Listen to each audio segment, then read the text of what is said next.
Hello, আসসালামু আলাইকুম। সবাই কেমন আছেন? নিশ্চয়ই সবাই ভালো আছেন। আমিও আলহামদুলিল্লাহ অনেক ভালো আছি। তো প্রায় আজকে অনেক দিন পর, দীর্ঘ প্রায় ১ বছর পর আপনাদের সাথে আমি আবার ভিডিও নিয়ে হাজির হলাম।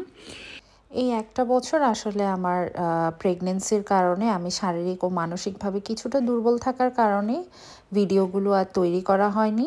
তবে তার মানে এই না যে ১ বছরে আমার লাইফের কোনো অ্যাক্টিভিটি বা কোনো কিছু ছিল না। সব কিছুই আমার দৈনন্দিন চলছিল। শুধুমাত্র ভিডিওগুলো কোনো ধরনের ভিডিও তৈরি করা হয়নি আপনাদের জন্য।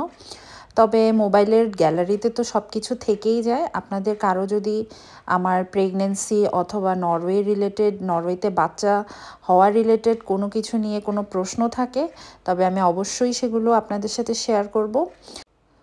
আর আজকে আমি আসলাম আমার ট্রাভেল বুকের একটা ট্রাভেল জার্নি বা হিস্ট্রি আপনাদের সবার সাথে শেয়ার করার জন্য। তো প্রথমে দেখতেই পাচ্ছেন আমরা ছিলাম অসলো সেন্ট্রাল স্টেশনে। সেখান থেকে আমরা আজকে যাব নরওয়েরই আরেকটা শহর, যেটার নাম হচ্ছে গাইলো। তো এই শহরে যাওয়ার জন্য কিভাবে যেতে হয়, কিভাবে কি করলাম না করলাম সব কিছুই আমি আপনাদের সাথে শেয়ার করব। তো প্রথমে আমরা হচ্ছে প্রায় ২ মাস আগে গাইলো যাওয়ার জন্য টিকিট কেটে রেখেছিলাম। এখানে বলে রাখি যে অসলোর বাইরে বিভিন্ন শহরে যাওয়ার জন্য এখানে কিছু ট্রেন আছে। সো ট্রেনগুলো দিয়ে আপনি যখন ইচ্ছা যে কোনো ছোট বড় শহরে গিয়ে ঘুরে আসতে পারবেন, এবং আগে থেকেই এটা টিকিট কেটে রাখতে হয়। আগে থেকে টিকিট কাটার সুবিধা হলো আপনি যত আগে টিকিট কাটবেন টিকিটের প্রাইসটা তুলনামূলকভাবে কিছুটা কম হতে পারে। তো আমরা প্রায় ২ মাস আগেই টিকিট কেটে রেখেছিলাম। আর আমাদের সাথে আমাদের ভ্রমণের সঙ্গী ছিলেন আমাদের আরও এক বড় ভাই এবং আপু। তো আপু এবং ভাইয়াই আসলে আমাদেরকে ওই শহরে ঘোরানোর উদ্যোগটা নিয়েছিলেন। তাদের কথায় আমরা রাজি হয়ে তাদের সাথেই চলে গেলাম এবং যাওয়ার পর দেখলাম অসম্ভব সুন্দর একটা শহর। তো প্রথমেই এখানে দেখতে পাচ্ছেন ট্রেন চলে এসেছে। এখন আমরা হচ্ছে এখানে ওঠার জন্য দেখছিলাম এবং অলরেডি আমরা ট্রেনে উঠেও গেছি আর আমাদের ট্রেন জার্নি শুরুও হয়ে গেছে।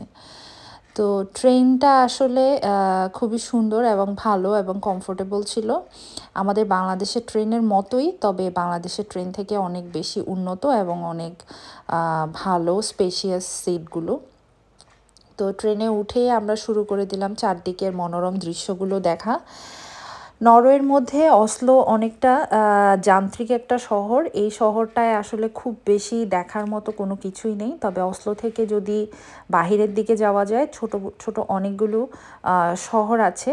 শহর বলতে অনেকটা গ্রামের মতো, মানে এখানে আসলে সেই সিটিগুলোকে গ্রামেই ধরা হয়, যেহেতু ওই দিকটায় পুরো দৃশ্যগুলোই সব প্রাকৃতিক এবং মানুষজনের আনাগোনা খুবই কম থাকে।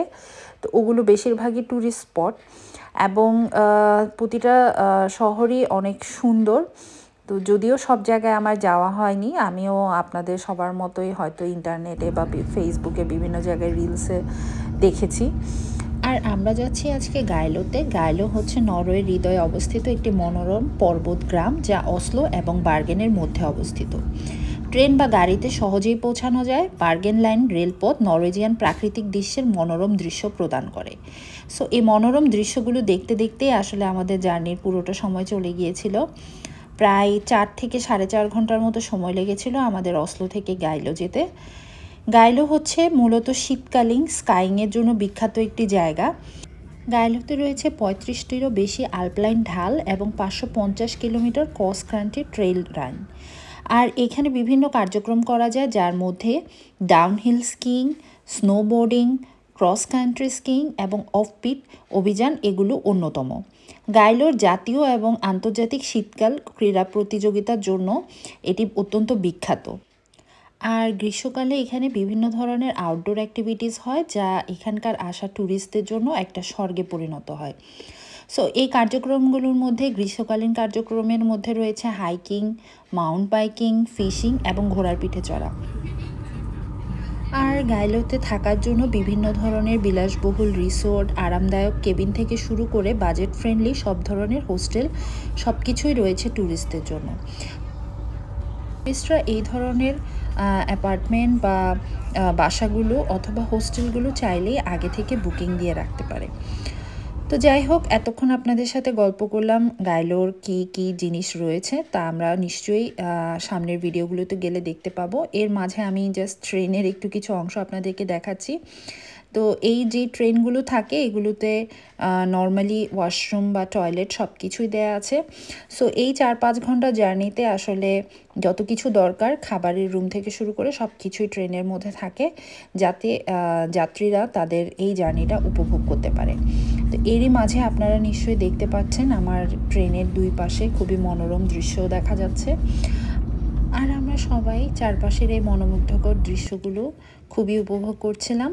অসলো থেকে বার্গেন যাওয়ার এই রেলপথের দৃশ্যগুলো সত্যি খুবই মনোমুগ্ধকর, যা যে কোনো ভ্রমণ পিপাসু মানুষের চোখকে জুড়িয়ে যাবে। ভিডিওর মধ্যে আসলে এই সৌন্দর্যটা ঠিক কতটুকু বোঝা যাচ্ছে আমি বুঝতে পারছি না, তবে চোখে যা দেখেছি তা সব কিছু ছিল সত্যি অনেক সুন্দর।